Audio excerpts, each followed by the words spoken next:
अस्सलाम वालेकुम दोस्तों, कैसे हैं आप? उम्मीद करता हूँ सब खैरियत से हैं।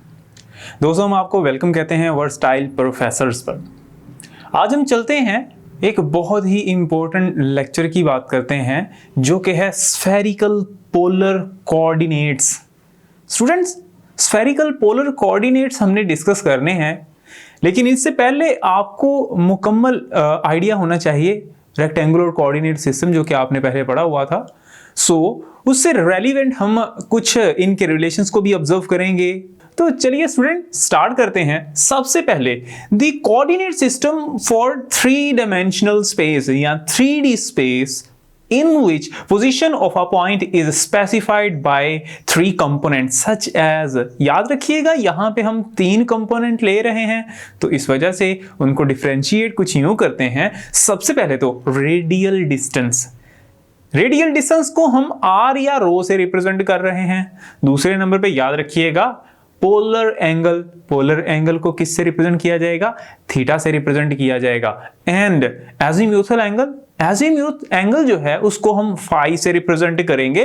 That are called the spherical polar coordinate. और इसको जो सिस्टम डिस्कस करता है उसको स्फेरिकल पोलर कोऑर्डिनेट सिस्टम हम कहते हैं। तो स्टूडेंट यहां पे कंसीडर कर लेते हैं कि मेरे पास ये जो पॉइंट आप कंसीडर कर रहे हैं ये ओरिजिन है, और ये ओरिजिन जो है यहां पे एक्स वाई और जी की अमाउंट, या यूं कहें कि थीटा फाई एंड रो की वैल्यू 0 है। मैं यहां पे कोऑर्डिनेट ड्रा कर लेता हूं एक्स एक्सिस का, वाई एक्सिस का एंड जी एक्सिस का।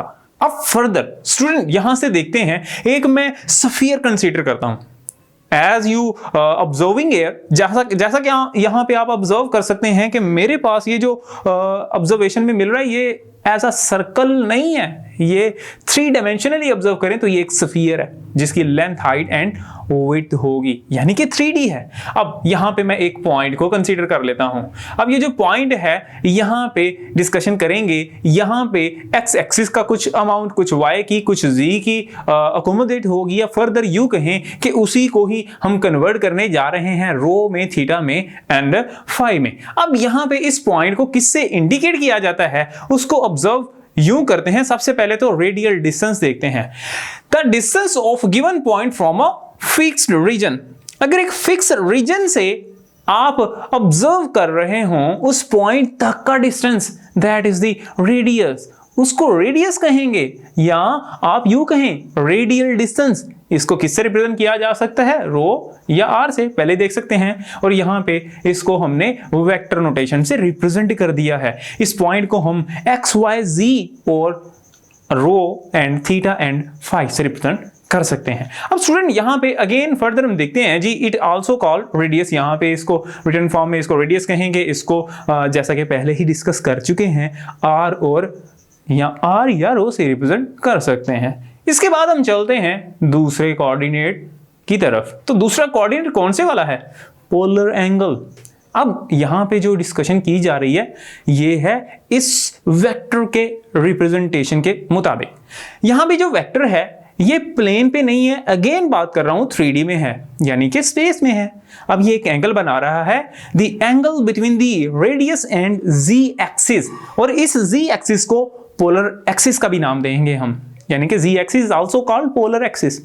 सो यहां पे अगर देखें तो मेरे पास एक एंगल बनता है, दैट इज थीटा। ये सेकंड कोऑर्डिनेट है, पहले की तो बात कर चुके थे, that is rho and second क्या है? थीटा। अब further it is also called zenith angle. Zenith angle भी कह सकते हैं, नॉर्मल एंगल भी कह सकते हैं, and also called inclination angle. यानी कि अगर आप यहां पे देखें और एक्स और वाई की इंक्लाइन के ऊपर ये बन चुका है, इस वजह से इसको हम जी या जीनत या इंक्लिनेशन या नॉर्मल एंगल कहते हैं। रीजन क्या है? एक्स वाई प्लेन का नॉर्मल जी एक्सिस ही है। It will be represented by theta, इसको थीटा से रिप्रेजेंट किया जाता है। अब यहां पे फर्दर हम ऑब्जर्वेशन देखते हैं, that is a very very important point, इसको कंसीडर कीजिए। अब यहां पे जो दो आप नॉर्मल ड्रॉ कर लें अगर रो का, तो ये मेरे पास नीचे की तरफ आ रहा है वाई जी एक्सिस के अलोंग, और एक ऐसा ही वेक्टर मुझे मिल रहा है, that is the projection of rho. और वो प्रोजेक्शन कहां पे फॉल कर रहा है? वो प्रोजेक्शन स्टूडेंट एक्स और वाई प्लेन के ऊपर फॉल कर रहा है। अब यहां पे अगर हम देखें तो इसकी अमाउंट क्या है, इस रो के प्रोजेक्शन की amount, very simply we can say that is the इस पॉइंट को मैं Q से रिप्रेजेंट कर रहा हूं और यहां पे जो इसकी अमाउंट है that is rho sine theta. Reason क्या है, क्योंकि हमारे पास ये दोनों लाइंस जो हैं वो पैरेलल हैं। अगर मैं z एक्सिस को और उस पॉइंट से Q की तरफ आने वाली लाइन को अगर देखता हूं, दोनों पैरेलल हैं और आपको यह पता है कि पैरेलल लाइंस जो हैं अगर उनको एक सेंट्रल लाइन कट कर दे तो दोनों का एंगल सेम होगा। तो यहां पे कह सकते हैं कि थीटा जो है वो अगर हम रो के बाहर की तरफ अगर हम देखें तो उस ट्राइंगल में बन रहा है, और अगर मैं इनर ट्राइंगल की बात करता हूं तो उसमें रो के जो रेड आप पॉइंट देख रहे हैं यहां पे भी एंगल थीटा ही होगा, और उसके बिल्कुल सामने वाला कंपोनेंट कौन से वाला होगा, that will B rho sin theta. So I can say that is the projection of the rho.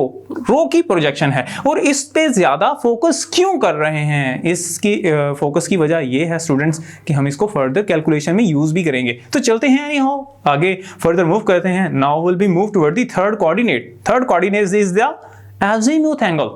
Azimuth angle की बात करते हैं। अब ये जो आपने प्रोजेक्शन देखा था यहां से और एक्स एक्सिस के दरमियान जो एंगल बनेगा that will be the azimuth angle. लेकिन कैसे, the angle between the x axis and the projection of r, जो कि एक्स एक्सिस और प्रोजेक्शन ऑफ आर के अक्रॉस बन रहा है of x y plane is called, इसको हम क्या कहेंगे, इसको एजीमुथ एंगल बोलेंगे। That will be represented by phi, इसको फाई से रिप्रेजेंट किया जाएगा। अब यहां पे आप इस फाई को ऑब्जर्व भी कर सकते हैं। अब यहां पे मजीद इसमें इसकी एक प्रॉपर्टी है that is we can say it is measure from a fixed reference direction on the plane, on that plane जो कि एक्स और वाई की है उस प्लेन पे बन रहा होता है। पहले ही डिस्कस कर चुका हूं रो के बिल्कुल सामने। अब हम चलते हैं जो इनमें बहुत ही इंपॉर्टेंट रिलेशन है वो देखते हैं। सो यहां पे देखते हैं relation with Cartesian coordinates. Cartesian coordinates के साथ या रेक्टेंगुलर कोऑर्डिनेट्स के साथ इनका रिलेशन कैसे बनेगा, तो बहुत ही ब्यूटीफुली ऑब्जर्व कर सकते हैं स्टूडेंट। आप यहां पे अगेन ऑब्जर्व कीजिए कि इस डायग्राम के अंदर ओरिजिन से एक क्यू पॉइंट है, तो ये एक वेक्टर लाई कर रहा है यहां पे। अगर मैं ये वेक्टर अगर इसका पैरेलल पॉइंट अगर कंसीडर करूं तो आर से पी पॉइंट तक का भी जो हमारे पास वेक्टर मिलेगा वो भी सेम होगा। तो उसको भी क्या मैं रो साइन थीटा नहीं कह सकता, एग्जैक्टली कह सकता हूं। अब फर्दर स्टूडेंट यहां पे इसको मैं रो साइन थीटा से नोटेट कर देता हूं। अब मजीद देखें तो ये एक रो साइन थीटा है, तो जो हमारे पास इसी ही वेक्टर के अक्रॉस अगर हम लाइन ड्रॉ करें that is along z axis, तो वो किसके साथ रिप्रेजेंटेशन मिल रही है, रो कॉस थीटा के बराबर, यानी कि वो बेस कंपोनेंट इस वजह से रो कॉस थीटा के बराबर होगा। सो यहां पे हमने इस डायग्राम से ये ऑब्जर्व कर लिया कि दो कंपोनेंट तो हमने ड्रॉ कर लिए, थीटा के कॉरिस्पॉन्डिंगली रो को स्प्लिट कर दिया इसके परपेंडिकुलर एंड बेस कंपोनेंट के अंदर। अब हम फर्दर अगर देखें कि इस क्यू से अगर पैरेलल वाई एक्सिस देखें तो ये एक ऐसा पॉइंट भी मिलता है जो कि एक्स एक्सिस को कट करता है। अब अगर एक्स एक्सिस को ऑब्जर्व करें तो मेरे पास स्टूडेंट ये एस पॉइंट मिल रहा है, और यहां से भी अगर हम ड्रॉ करें parallel to along with respect to x axis तो वो मिलेगा रो साइन थीटा। आपको पता है जो प्रोजेक्शन था वो रो साइन थीटा था। अब अगर रो साइन थीटा को भी फर्दर दो हिस्सों में स्प्लिट कर रहे हैं तो मुझे बताइए कि यहां पे अगर देखें एक रो साइन थीटा का कॉस कंपोनेंट होगा, एक रो साइन थीटा का साइन कंपोनेंट होगा। सो यहां पे जिस वेक्टर के साथ या जिस लाइन के साथ एंगल बन रहा है फाई, तो उसके साथ कॉस फाई नहीं आएगा as a base component of phi. और कंपोनेंट अगर हम ऑब्जर्व करें जो कि हमारे पास फाई के बिल्कुल सामने है दैट इज द परपेंडिकुलर, तो उसको हम rho sine theta and sine phi से रिप्रेजेंट करेंगे। वेरी सिंपली अगर यहां पे देखें तो हमारे पास तीनों कंपोनेंट आ चुके हैं, एक्स के अलोंग भी, वाई के अलोंग भी, एज वेल एज z के अलोंग भी। सो हम यहां पे कह सकते हैं कि x एक्सिस के along rho sine theta cos phi आया है, और y एक्सिस के अलोंग देखें that is rho sine theta sine phi, and third is rho cos of theta. So हमारे पास जो कैलकुलेशन में अगर आए from figure we can resolve the component, I can say the component relation between the spherical polar coordinate with respect to or can say that is with respect to the Cartesian coordinate। हमने relation देख लिया है Cartesian coordinate और कह सकते हैं spherical polar coordinate system. तो x किसके बराबर था, वैसे ही रिकॉल कर दूं, रो sine theta cos phi y is equal to row sine theta and sin phi and z is rho cos theta। These are the relations for the between the spherical polar coordinate as well as in Cartesian coordinate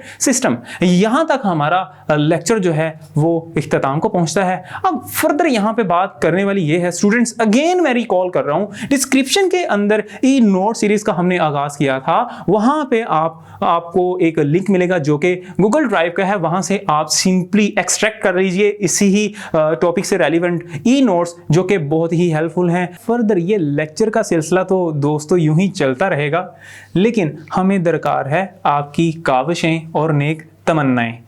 और further ये जो आप lecture देख रहे हैं, ये lecture इसको करने के लिए मेहनत बहुत ज़्यादा दरकार होती है। इसको डिज़ाइन करना it is not a simple task. तो आपकी काविशों से यूं ही कारवां चलता रहेगा। इस वजह से आप सब्सक्रिप्शन लाजमी दीजिएगा अगर आपको ये लेक्चर बहुत ही अच्छा लगा है। ई नोट्स को डाउनलोड करना ना भूलिएगा, जिसका लिंक आपको डिस्क्रिप्शन में मिल जाएगा। अब तक के लिए दीजिए इजाज़त सरमद रहमत को। अल्लाह हाफिज़।